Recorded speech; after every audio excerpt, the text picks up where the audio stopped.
सम्यक दृष्टि से ली दृष्टि जो जोड़, द्वंद्व चित्त से छू भी रहे अनछुए।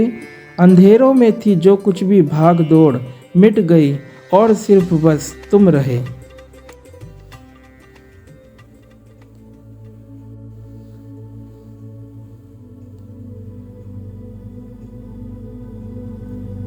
एक प्रश्न आया है। प्रश्न में पूछा गया है कि महाराज जी, आपने काफ़ी समय पहले एक पोस्ट लिखी थी, हमें प्राप्त हुई थी। उस पोस्ट में आपने लिखा था कि संसार बराबर विचार। तो कृपया ये बताइए कि संसार, ये जो भौतिक स्थूल संसार दिखाई देता है, ये एक विचार कैसे हो सकता है? कृपया इसे स्पष्ट कीजिए। ये है प्रश्न।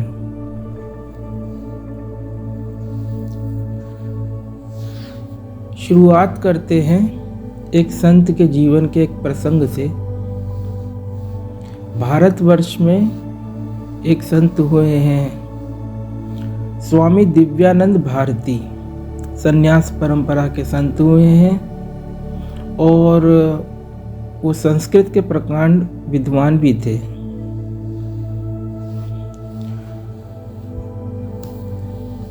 तो ये घटना उनके जीवन की इस तरीके से है कि एक काशी के पंडित जी थे, काफ़ी विद्वान थे और उनको थोड़ा वेदांतियों से चिढ़ थी कि वेदांती कैसे कहते हैं कि सब कुछ माया है। तो वो काशी से निकले और हरिद्वार की तरफ चले। मार्ग में जितने भी वेदांती मिलते उनसे वो शास्त्रार्थ करते, प्रश्न उत्तर करते और उनको परास्त कर देते, क्योंकि उनके भीतर जो है काफ़ी प्रतिभा थी, पंडित जी के भीतर। इस प्रकार से चलते चलते अपनी विजय यात्रा करते करते वो ऋषिकेश पहुंच गए और उन पंडित जी का जो है काफ़ी प्रचार हो गया था, हल्ला हो गया था, हंगामा मच रहा था कि काशी के एक पंडित आए हैं, काशी के एक पंडित आए हैं, उनके सामने कोई वेदांती टिक नहीं पा रहा है। ये खबर जो है स्वामी दिव्यानंद भारती जी के भी पास में पहुंची। लोग उनके पास में पहुंचे। तब स्वामी दिव्यानंद भारती जी जो है हिमालय में उत्तर काशी में अपना कुटीर, आश्रम, जो भी कुछ है बना करके रह रहे थे। लोगों ने कहा पंडित जी से तो आप ही बचाओ। पहुंच गए पंडित जी स्वामी दिव्यानंद भारती जी के स्थान पर भी। स्वामी दिव्यानंद भारती जी का एक ब्रह्मचारी जो था सेवा में, वो बंगाली था। तो उन्होंने उनको सूचना दी कि पंडित जी आए हैं, वो काशी वाले आ गए, खड़े हो गए हैं। अब स्वामी दिव्यानंद भारती जी का थोड़ा बाल स्वभाव था, पहले घबरा से गए, कह रहे काशी का पंडित, मैं कैसे उससे चर्चा करूंगा। तो बाहर से जो है, कुटी के बाहर से उन पंडित जी ने जो है हुंकारा लगाया कि कहाँ हो दिव्यानंद जी, बाहर आओ। कैसे कहते वेदांती के सामने जो पहाड़ दिखाई दे रहा है, पहाड़ का अस्तित्व नहीं है। अब स्वामी दिव्यानंद भारती जी निकले बाहर और उन्होंने एक वाक्य बोला, ध्यान से सुनिएगा। उन्होंने कहा पंडित जी, पहाड़ के कारण पहाड़ का अस्तित्व है या पहाड़ के ज्ञान के कारण पहाड़ का अस्तित्व है? बस इतना सुनना था कि वो पंडित जी जो अपनी विजय यात्रा करते आ रहे थे, इतने लोगों को परास्त करते आ रहे थे, वो साष्टांग दंडवत हो गए।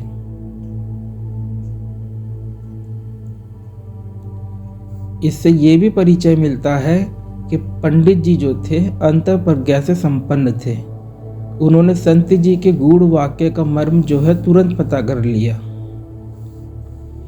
ये जो संत जी ने कहा पहाड़ के कारण पहाड़ का अस्तित्व है या पहाड़ के ज्ञान के कारण पहाड़ का अस्तित्व है, ये वाक्य बड़ा गूढ़ है और ये हमें भी बहुत पसंद है।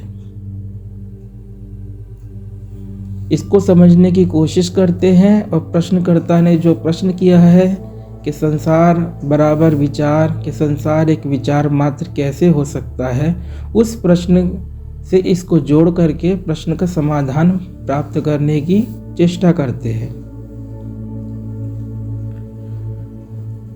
किसी भी वस्तु का जो हमें ज्ञान होता है वो वस्तु के कारण होता है, यह वस्तु के ज्ञान के कारण होता है। जो हमें वस्तु की प्रतीति हो रही है, यदि ये प्रतीति ना हो, ये ज्ञान ना हो, क्या वस्तु का होना, इसका स्वतंत्र रूप से कोई अस्तित्व है? ऐसा कोई प्रमाण है?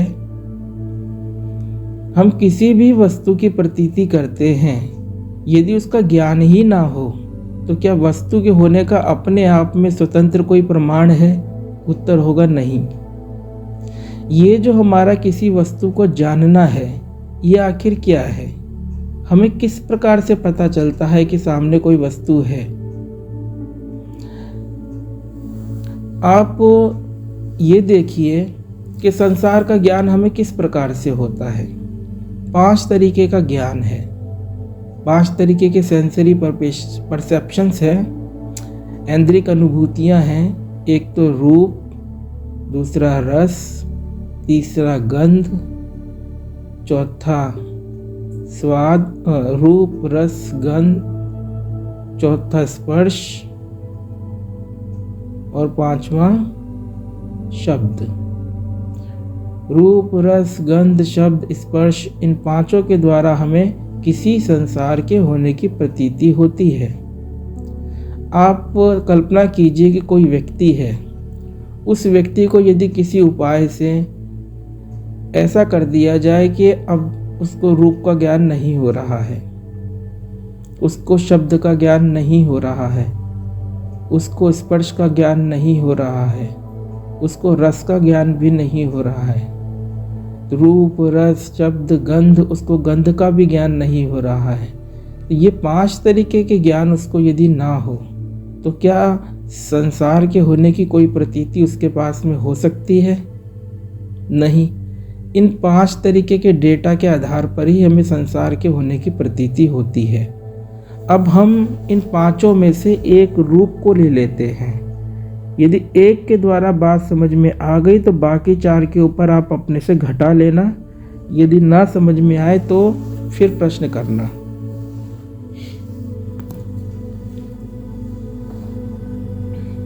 जैसे सामने पेड़ है, तो पेड़ जो है ये शब्द हमारे पास में भाषा के द्वारा आया। हम कोई पेड़ शब्द लेकर के तो पैदा नहीं हुए थे। भाषा के द्वारा भाषा अथवा विचार अथवा स्मृति, ये तीनों एक ही चीज है। यदि हमारे पास से किसी उपाय के द्वारा भाषा छीन ली जाए कि हमारे पास में भाषा नहीं है, लैंग्वेज, तब क्या हमें पेड़ जैसा शब्द कुछ कौंध सकता है चित्त में? नहीं ना।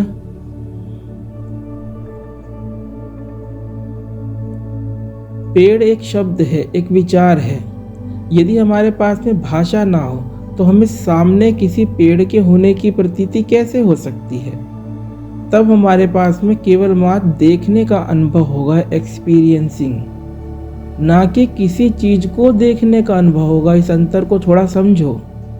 अभी हमारी जो संसार की प्रतीति हो रही है, किस तरीके से हो रही है कि वहां पर कुछ है और मैं उसको देख रहा हूँ। जैसे रूप है तो रूप को देख रहा हूँ। शब्द स्वतंत्र रूप से है, फिर उस स्वतंत्र रूप से विद्यमान शब्दों को मैं सुन रहा हूँ। स्पर्श स्वतंत्र रूप से है, फिर उस स्वतंत्र रूप से विद्यमान स्पर्श को मैं अनुभव कर रहा हूँ। इसी प्रकार से गंध, इसी प्रकार से रस, इन दोनों के विषय में भी घटा ले तो वहां पर कुछ है, ऐसी प्रतीति हमारी भाषा के द्वारा होती है। क्योंकि भाषा ही संभूत करेगी, भाषा ही इस कल्पना को साकार करेगी कि वहां पर कुछ है। ये एक उदाहरण से समझिए आप। जैसे कोई चित्र होता है या मोबाइल में कोई तस्वीर या वीडियो होता है, उसको यदि हम छोटे बच्चे के सामने लेकर के आए तो छोटा बच्चा क्या उसके अंदर चित्र के अंदर जो पहाड़ है, मैदान है, आकाश है, इसकी कल्पना करेगा? उसको तो केवल मात्र रंगों की प्रतीति हो रही है। और ये जो हम कह रहे हैं रंगों की प्रतीति हो रही है, ये केवल मात्र आपको समझाने के लिए कह रहे हैं, बताने के लिए, नहीं तो उसको तो रंगों की प्रतीति भी नहीं हो रही है। रंग भी तो आपके पास में भाषा के द्वारा आया, लाल रंग, पीला रंग, हरा रंग, और नहीं तो कहाँ से आया। यदि छोटे बच्चे के सामने स्क्रीन कर दी जाए मोबाइल की, और मोबाइल की स्क्रीन में यदि कोई घोड़ा दौड़ रहा है, तो क्या बच्चा कल्पना कर सकता है घोड़े की बिना भाषा के? बिल्कुल नहीं ना। तब वहाँ पर क्या है छोटे बच्चे के साथ में? केवल मात्र वहाँ पे देखने का अनुभव है, एक्सपीरियंसिंग। और गौर करिए इस देखने के अनुभव में, जब कोई वहाँ पर चित्र नहीं है, अर्थात दृश्य नहीं है, रूप नहीं है, तो उस दृश्य का कोई दृष्टा भी नहीं है, अर्थात जानने वाला भी नहीं है। आप अपने स्वयं को देखो कि जब आप भी किसी वीडियो को देखते हैं, किसी तस्वीर को देखते हैं, तो भाषा के द्वारा ही वहाँ पर अपनी कल्पना को संभूत करके उसका आनंद लिया करते हैं कि यहाँ पर कोई घोड़ा है, घोड़ा दौड़ रहा है। चित्र ने कभी नहीं थोड़ी ना बोला कि मैं ये हूँ या वो हूँ, स्क्रीन तो स्क्रीन है। तो भाषा के द्वारा जब हम अपने मोबाइल में किसी वीडियो का या फिर दीवार पे टंगे किसी चित्र को समझते हैं, उसकी व्याख्या करते हैं, फिर उसका आनंद लिया करते हैं, तो क्या उसी भाषा के द्वारा इस संसार की भी व्याख्या नहीं कर सकते? जिस तरीके से हम भाषा के द्वारा किसी वीडियो या किसी चित्र के अंदर प्रतीति करते हैं कि यहाँ ये कंटेंट्स हैं, ये वाली सारी वस्तुएं जो है विद्यमान हैं, उसी प्रकार से भाषा के द्वारा हम जब देखते हैं तो हम ये प्रतीति करते हैं कि रूप है, पेड़ है, और फिर उस पेड़ को मैं देख रहा हूँ। क्योंकि जब आप ये ठहराते हैं कि रूप है, वहाँ पर स्वतंत्र रूप से विद्यमान है, तो फिर मैं उसको देख रहा हूँ, तो यहाँ पे उस रूप का जो होना है उसी का एक काउंटर पार्ट प्रतिपक्षी आ जाता है, रूप को देखने वाला। ये इस तरीके से समझिए कि पहले देखने का अनुभव है, अभी हम सिर्फ एक ही ज्ञान को ले रहे हैं, एक ही इंद्रिय ज्ञान को ले रहे हैं, रूप को। तो जब हम देख रहे हैं सामने पेड़ को, तो देखने का अनुभव है। यदि हम छोटे बच्चे हो जाएं या किसी उपाय से हमारे से भाषा छीन ली जाए, तब वहाँ पे हमें वहाँ पे कुछ होने की प्रतीति नहीं होएगी कि वहाँ पर कुछ है, दृश्य स्वतंत्र रूप से विद्यमान है और फिर उसको मैं देख रहा हूँ। भाषा के ना होने से वहाँ पे केवल मात्र देखने का एक्सपीरियंस होगा। और भाषा के कारण क्या होता है, हमारा यही जो देखने का अनुभव है, ये इसके दो छोर बन जाते हैं। मात्र केवल एक विचार के कारण, भाषा के कारण ये दो छोर किस तरीके से बन जाते हैं। एक तो हो जाता है अनुभूत, जिसका कि हमें अनुभव हो रहा है, और दूसरा हो जाता है अनुभोक्ता, जो उस अनुभूत का अनुभव कर रहा है, या शास्त्रों की भाषा में बोला जाए कि भोग कर रहा है। विचार के कारण ये प्रतीति होती है कि स्वतंत्र रूप से ये अनुभूत विद्यमान है, इसकी अपनी अलग हस्ती है, अस्तित्व है, पहचान है, इसका होना है। और इस दृश्य को वहाँ ठहराने के कारण उसी का ही प्रतिपक्षी तैयार हो जाता है, उसको जानने वाला, देखने वाला, जिसको कि हम बार बार सत्संग में बोलते दृष्टा। अब विचार के कारण वहाँ पर प्रतीति हो गई दृश्य की, और यहाँ पर हो गया दृष्टा। और इसी के साथ में एक बात और समझ लीजिए कि कुछ भी चीज़ का होना किसी चीज़ के भीतर ही संभव हो सकता है, रिक्त स्थान में, खाली स्थान में। जैसे कि आप जो है अखबार पढ़ते हैं या कोई पुस्तक पढ़ते हैं, तो उस पर अक्षर छपे होते हैं। जब आप अक्षरों को पढ़ते हैं तो अक्षरों के मध्य खाली स्थान है। यदि वो खाली स्थान ना हो तो क्या अक्षरों की प्रतीति आपको हो सकती है? बिल्कुल नहीं हो सकती। खाली स्थान की अपेक्षा के कारण ही आपको अक्षर प्रतीत होते हैं कि ये लिखा हुआ है। जैसे दो शब्द लिखे हुए हैं किसी अखबार के अंदर, कि मुख्यमंत्री ने यह निर्णय लिया। तो ये मुख्यमंत्री जो शब्द है, इनके मध्य जो रिक्त स्थान, खाली स्थान है, वो पहले से विद्यमान था। उसके ऊपर ये मुख्यमंत्री जो शब्द है ये छपा गया, और उसी खाली स्थान के कारण ही इस शब्द की हमें प्रतीति हो रही है कि मुख्यमंत्री ऐसा लिखा हुआ है। ठीक इसी तरीके से जब हम किसी दृश्य को ठहराते हैं तो उसी समय देश अर्थात शून्य खाली स्थान भी आ जाता है कि कोई देश है और उसमें ये वस्तु या दृश्य विद्यमान है। और देश के आने के साथ में ही काल भी आ जाता है कि ये जो चीज़ विद्यमान है, ये जो अनुभूत विद्यमान है, ये है, अर्थात या तो ये पहले नहीं था या था और आगे ये नहीं रहेगा या रहेगा। तो पहले और बाद में की ये जो अवधारणा है समय की, ये भी उसी समय आ जाती है विचार के कारण। हम ये कह रहे हैं कि अनुभूत का होना भी विचार के द्वारा संभव होता है, और ठीक उस समय देश और काल, टाइम और स्पेस की प्रतीति भी विचार के द्वारा संभव होता है। अभी इस प्रश्न में हम देश और काल के विषय को नहीं लेंगे, कभी और स्पष्ट कर देंगे। अभी केवल मात्र इसी को लेते हैं कि किस तरीके से ये अनुभूत का होना हो रहा है। यदि भाषा हमारे पास में रहे तो ना तो उस छोर के तरफ कोई अनुभूत रहेगा, ना ही उस अनुभूत का कोई अनुभोक्ता रहेगा। अनुभूत और अनुभोक्ता, इन दो के द्वैत भाव के कारण ही हमें जो है संसार की प्रतीति होती है। विचार के द्वारा हम हमारे प्रत्येक अनुभव को, देखने के ही अनुभव को नहीं, सुनने के अनुभव को, स्वाद के अनुभव को, गंध के अनुभव को, स्पर्श के अनुभव को, अनुभूत और अनुभोक्ता इन दो भागों में विभाजित करके, या कहें उस छोर, हर एक अनुभव के उस छोर पे हो जाता है अनुभूत, जिसका कि अनुभव हो रहा है, और इस तरफ उसका काउंटर पार्ट, प्रतिपक्षी तैयार हो जाता है कि ये मुझे, इधर मैं हूँ और मुझे अनुभव हो रहा है।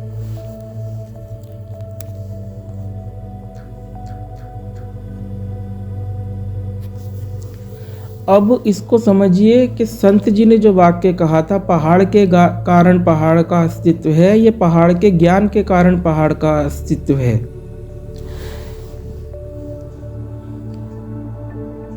ये जो अनुभूत है कि पेड़ है, यदि इसका देखने का अनुभव ही ना हो तो पेड़ के होने का कोई अलग से प्रमाण है? बिल्कुल भी नहीं है।